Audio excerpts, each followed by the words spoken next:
Well, if you're talking track and field at the University of Houston, you're probably talking about championships. And head coach Leroy Burrell and the fine young men and women at U of H have done it again. As you look over here to my right, yet another championship, a first place for the men, 2011 Conference USA Indoor title. And Coach, I mean, this is becoming like clockwork for you down here. Let's talk about this. Yet another title for your guys.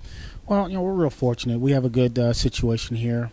Great facilities, have a great support staff. We're in a really strong area as far as recruiting is concerned, and so we get our fair share of really outstanding athletes. And when you got good athletes, it makes it look easy. Is there a certain expectation level for your athletes when they come here, that's the expectation? I mean, you mentioned before you came on with us here, you're not a big fan of the second place trophy. So do you feel like that when people get here, they expect to win, and obviously you expect that as well? Yeah, well, we have a really good tradition here in track and field. I mean, U of H did produce probably the greatest track and field athlete in history, and several Olympic champions and world record holders.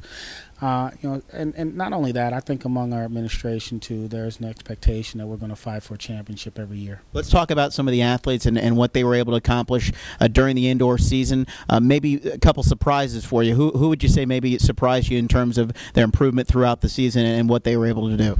Well, obviously, Chris Carter stepped his game up quite a bit, placed fourth at the NCAA championships, and was the second all-time triple jumper in UH history.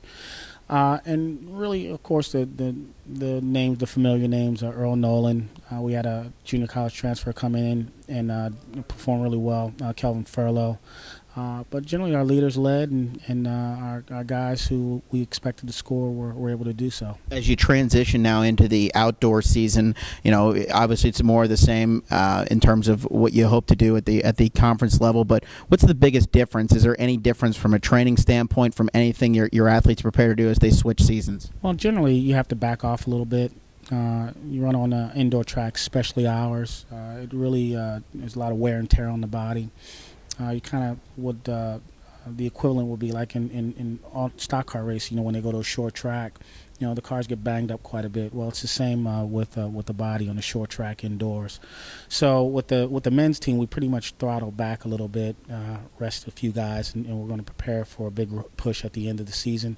But with the women's team, because we had so many injuries and a lot of athletes who had gotten sick over the wintertime, we've actually pushed them pretty hard, and they've really been the story of the track program the past couple of weeks. As we look forward, and a lot of times we talk about U of H athletics and moving forward, and what are some of the things we can do to make each program better, what are some of the things that if you had the means, if people that wanted to help the program go even further, things that you'd like to implement into the program, what are some things that could even help take U of H track even further? Well, what we need to, if we can make an investment, the first thing I would buy would be a bank track, board bank track, because that would really take some wear and tear off our athletes, obviously, like I mentioned a few minutes ago.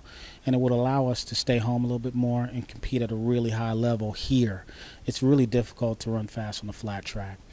The second thing we need to do, just a few facility upgrades, and I think everybody knows that our outdoor track needs a little bit of work, and just some beautification projects with our outdoor facility. But other than that, we're really fortunate. We have a great training situation here, and we have a lot of support.